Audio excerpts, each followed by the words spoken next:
வெங்கி அட்லூரியோட இயக்கத்துல சூர்யா, மமிதா பைஜு நடிப்புல உருவாகி இருக்க விஸ்வநாத் அண்ட் சன்ஸ் படம் பாத்தீங்கன்னா இன்னும் 2 நாட்கள்ல ரிலீஸ் ஆக இருக்கு. சூர்யா ரசிகர்கள் எல்லாருமே திருவிழாவை கொண்டாடுறதுக்கு தயாரா இருக்காங்க.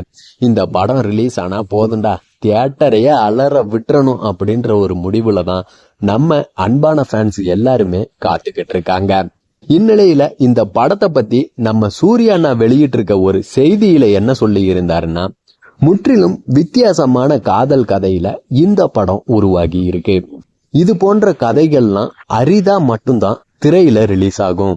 விஸ்வநாத் அண்ட் சன்ஸ் படத்துல காட்டப்பட்டிருக்க காதல் கதைக்கு இது வரைக்கும் எந்த ஒரு படத்துலயுமே நேரடி ஒப்பீடு இல்ல அப்படின்ற மாதிரி சூர்யா அண்ணா சொல்லி இருக்காரு. அதோட சூர்யா மற்றும் மமிதாவுக்கும் இடையில இருக்க வயசு இடைவெளி கொண்ட காதலே இந்த படத்தோட முக்கிய விவாத பொருளாவும் கதையோட முதன்மை முரண் உணர்ச்சி பூர்வமான அடித்தளமாவும் அமைஞ்சிருக்கு.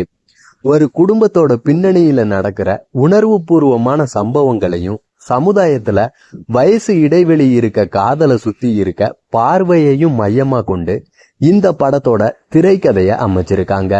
ஜிவி பிரகாஷ்குமார் இந்த படத்துக்கு இசை அமைச்சிருக்காரு. இந்த படத்தை பாத்தீங்கன்னா சித்தாரா என்டர்டைன்மெண்ட்ஸ் நிறுவனம் தயாரிச்சிருக்காங்க. இந்த படம் ஒரு மிகப்பெரிய வெற்றியை கொடுக்கும் அப்படின்ட்டு தமிழ் சினிமா ரசிகர்கள் எல்லாருமே ஆவலோட எதிர்பார்த்து காத்துட்டு இருக்காங்க. காரணம், இதுக்கு முன்னாடி நம்ம சூர்யானாவோட நடிப்புல ரிலீஸ் ஆன கருப்பு படம் கொடுத்த ஹைப்பு தாங்க. அந்த படம் மிகப்பெரிய வெற்றி படமா அமைஞ்சிடுச்சு.